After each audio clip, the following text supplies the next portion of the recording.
क्या आप जानते हैं कि दुनिया में ऐसे 6 सुख कौन से हैं जिन्हें सभी पाना चाहते हैं? आइए एक श्लोक के द्वारा जानते हैं। अर्थागमो नित्यमरोगिता च, प्रिया च भार्या प्रियवादिनी च, वश्यश्च पुत्रो सुभृताः सुबंधु, षडेव तान्या भीमतानि लोके।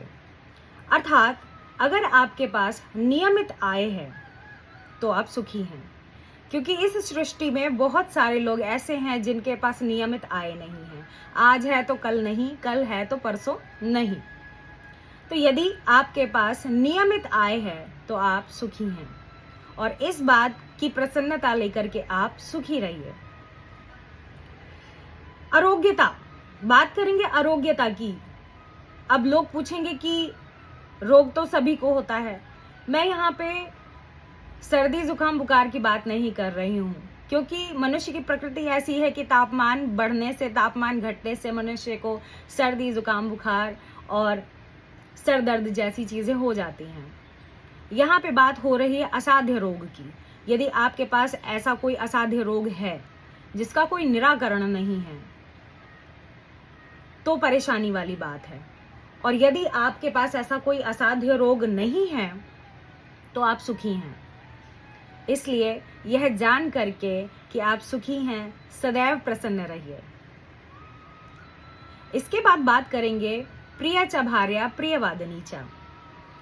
अर्थात अगर आपके पास प्रिय पत्नी, प्रेम करने वाली पत्नी और प्रियवादिनी यानी सुंदर बोलने वाली पत्नी है तो आप सुखी हैं।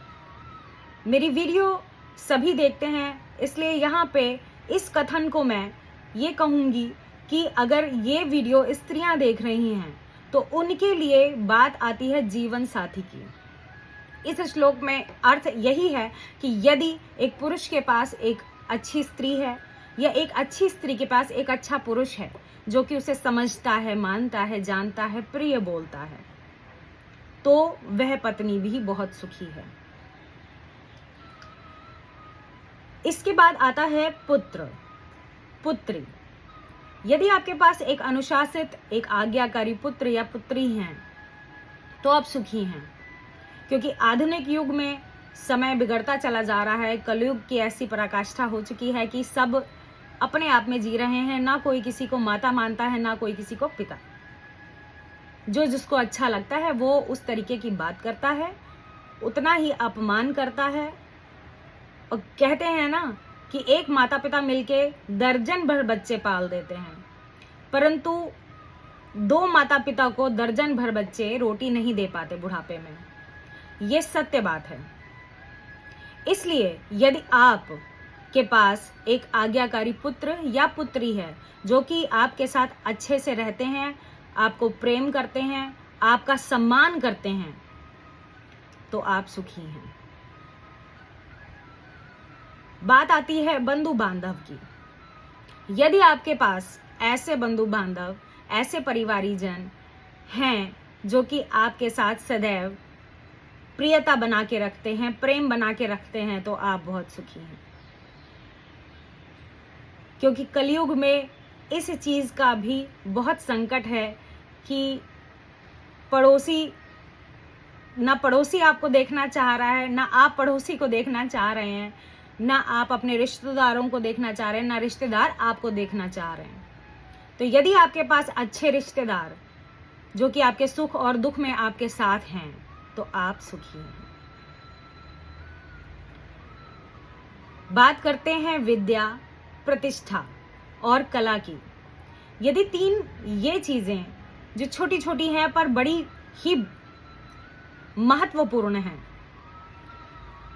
तो यदि अगर आप कलावान हैं, आपके पास कोई ऐसी कला है जिसका आप प्रदर्शन कर सकते हैं या वो कला आपको फायदा देती है, तो आप सुखी हैं। यदि आपके पास प्रतिष्ठा है, यानी आप समाज में एक ऐसी जगह पे हैं जहां पे आपकी प्रतिष्ठा है, ईमानदारी के द्वारा आपने अपनी प्रतिष्ठा को विकसित किया है, तो आप सुखी हैं। और यदि आप किसी विद्या को जानते हैं, यानी आपके अंदर ज्ञान है या पर्टिकुलर कोई ऐसी विद्या है आपके पास में जो समाज के लिए कुछ कर सकती है या जो समाज के लिए लाभकारी है या वो आपके लिए ही लाभकारी है, तो आप सुखी हैं। तो इन सब सुखों को सोच करके आप ये अनुभूति कीजिए कि आपसे ज्यादा सुखी इस संसार में कोई नहीं। हम क्या सोचते हैं, हमारे पास ये सारे सुख होते हैं, बंधु बांधव होते हैं, पुत्र पुत्री होते हैं, हमारे पास आय का अच्छा संसाधन होता है, हम कलावान होते हैं, हमारी प्रतिष्ठा भी होती है, हम रोगी भी नहीं हैं बहुत ज्यादा। इन सब के बावजूद मनुष्य को शांति नहीं है, मनुष्य शांत नहीं है, वो सोचता है कि हम सुखी नहीं हैं। अरे भाई, संसार के सभी सुख तो आपके पास हैं,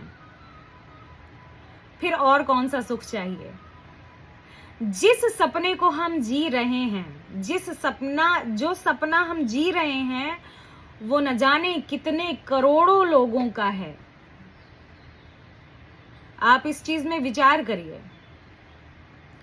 कि किसी के पास रात की रोटी नहीं, किसी के पास सवेरे ड्यूटी नहीं जाना है, ड्यूटी नहीं है किसी के पास पत्नी नहीं है, तो किसी के पास पति नहीं है, कोई पुत्र पुत्री नहीं पा रहा है, और किसी के पास पुत्र पुत्री हैं तो वो आज्ञाकारी नहीं है, कोई कलावान नहीं है, कोई प्रतिष्ठित नहीं है समाज में।